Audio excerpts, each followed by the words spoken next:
السلام علیکم ورحمۃ اللہ وبرکاتہ۔ میں انشاءاللہ اس ویڈیو کے اندر یہ بتانے آیا ہوں کہ 4 شخص ایسے جن کی ماہ رمضان کے اندر مغفرت نہیں ہوگی۔ دعا کریں کہ اللہ تبارک و تعالی صحیح کہنے کی اور ہم سب کو اس پر عمل کرنے کی توفیق عطا فرمائے۔ ویڈیو شروع کرنے سے پہلے میں تمام حضرات سے درخواست کرنا چاہتا ہوں کہ جس بھائی نے اب تک یہ چینل سبسکرائب نہیں کیا ہے ان سے میری محترمہ درخواست ہے کہ وہ اس چینل کو ضرور سبسکرائب کرے تاکہ نئی آنے والی ویڈیو آپ کو سب سے پہلے ملتی رہے، اور ویڈیو کو آخر تک ضرور دیکھا کریں تاکہ کچھ ویڈیو سے آپ کو فائدہ بھی ہو، اور آگے 1-2 گروپ میں ضرور شیئر کر دیا کریں تاکہ آپ کے ذریعے سے دین کی بات دوسرے لوگوں تک پہنچ جائے۔ دیکھیے، ماہ رمضان کے اندر اللہ تبارک و تعالی ہر عمل کا اجر بڑھا دیتا ہے۔ یوں سمجھیے کہ کوئی جیسے کہ تحفہ ایک انعام ہوتا ہے، اس کے ساتھ ایک گفٹ ہوتا ہے، تو اسی طریقے سے اللہ رب العزت ہمارے ماہ رمضان کے اندر اضافہ کر دیتے ہیں نیکی میں۔ مثال کے طور پر اگر کوئی شخص رمضان کے اندر ایک نفل ادا کرے گا تو اس نفل کا ثواب فرضوں کے برابر کر دیا جاتا ہے، اور اگر کوئی شخص ایک فرض ادا کرے گا تو ایک فرض کا ثواب 70 فرضوں کے بقدر ملتا ہے۔ تو اسی لیے ہمیں چاہیے کہ ہم زیادہ سے زیادہ ماہ رمضان کے اندر نیک عمل کریں، قرآن کی تلاوت کریں، روزہ رکھیں، تراویح کا اہتمام کریں اور صدقہ کریں، جتنی بھی آپ کی استطاعت ہو زیادہ سے زیادہ صدقہ کریں، اور زکوٰۃ اگر فرض ہے تو زکوٰۃ نکالیں، لوگوں کو تکلیف نہ پہنچائیں، کاروبار ہلکا کریں، رمضان میں عبادت میں زیادہ وقت گزاریں۔ یاد رکھنا کہ اللہ رب العزت رمضان کے اندر ہر انسان کی مغفرت کر دیتا ہے، لیکن 4 شخص ایسے ہیں جو اس ماہ رمضان کے اندر مغفرت سے محروم رہتے ہیں۔ 4 بندے ایسے ہیں، 4 شخص ایسے ہیں کہ ماہ رمضان کے اندر وہ مغفرت سے محروم رہتے ہیں۔ میں انشاءاللہ نمبر وار بتاؤں گا کون کون شخص ہے۔ ہو سکتا ہے ہم میں سے کوئی شخص ایسا ہو کہ وہ 4 بندوں میں شمار ہو۔ اگر 4 بندوں میں سے ہے تو خدا را آج ہی تو وہ مانگے، کیونکہ اللہ تبارک و تعالی بہت بڑا غفور الرحیم ہے۔ اگر ہم ان گناہوں سے نکلیں گے اور اللہ سے پکی سچی توبہ کا عہد کریں گے، پکی سچی توبہ کریں گے تو انشاءاللہ اللہ تبارک و تعالی ان کی مغفرت کر دے گا۔ تو اسی لیے ہمیں چاہیے کہ ہم نیک عمل پر زیادہ توجہ دیں اور کسی کو برا بھلا نہ کہیں، اپنی زبان کی حفاظت کریں، اپنی نگاہوں کی حفاظت کریں۔ ہمیں نیک عمل زیادہ سے زیادہ کرنے ہیں ماہ رمضان کے اندر۔ نمبر 1، شراب پینے والا، مسلسل شراب پینے والا ماہ رمضان کے اندر نہیں بخشا جائے گا، کیونکہ آج کل شراب کھلے عام پی جا رہی ہے۔ نہ بھائی کا ڈر ہے، نہ باپ کا ڈر ہے، نہ بیوی کا ڈر ہے، نہ بچوں کا ڈر ہے، کسی کی پرواہ نہیں، بس شراب کی ایک لت ایسی لگ جاتی ہے کہ اس کا نیک عمل کرنے میں اس کا من نہیں لگتا، بلکہ ایک شراب کی لت اس کو لگ جاتی ہے۔ حتیٰ کہ شراب ایک ایسی گندی ناپاک چیز ہے کہ اس سے بڑے بڑے گناہ کروا دیتی ہے۔ شراب ایک ایسی گندی ناپاک چیز ہے کہ اس کو چوری کے اڈے تک لے جاتی ہے۔ شراب ایک ایسی چیز ہے کہ جو انسان کو ڈاکو، چور بنا دیتی ہے۔ تو اسی لیے اگر کوئی شرابی ہے تو خدا کے واسطے ماہ رمضان کے اندر اس گناہ سے باہر آ جائے نکل کے، اللہ کے واسطے، کیونکہ اللہ کو جان دینی ہے، موت آنی ہے۔ انسان کے دنیا کے اندر ایسا کوئی انسان نہیں ہے جس کو موت نہ آتی ہے۔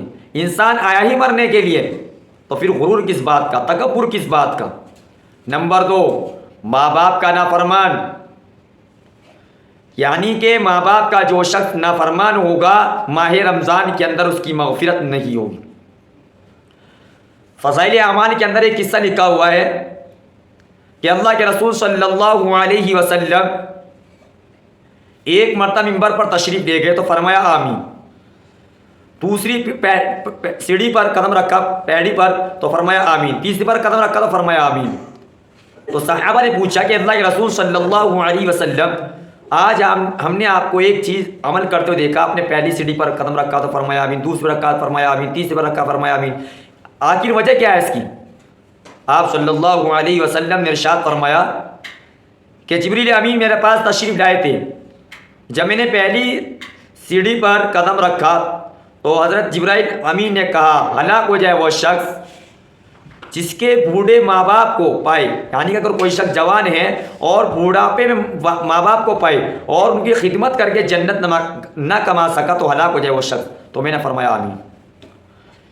اسی طریقے سے دوسری سیڑھی پر جب میں نے قدم رکھا تو حضرت جبرائیل امین نے فرمایا کہ ہلاک ہو جائے وہ شخص جو آپ کا نامہ نامی سنے اور صلی اللہ علیہ وسلم نہ کہے، یعنی کہ درود نہ پڑھے تو ہلاک ہو جائے وہ شخص۔ پھر فرمایا آمین، اس لیے کہا ہے۔ تیسری سیڑھی پر جب میں نے قدم رکھا تو جبریل امین نے فرمایا کہ ہلاک ہو جائے وہ شخص جو ماہ رمضان کا مہینہ پائے اور اپنی مغفرت نہ کرا سکا، تو فرمایا آمین۔ اب آپ یہاں سے اندازہ لگا سکتے ہیں کہ بد دعا دینے والا کون ہے اور دعا کو مہر لگا کر قبول کروانے والا کون شخص ہے۔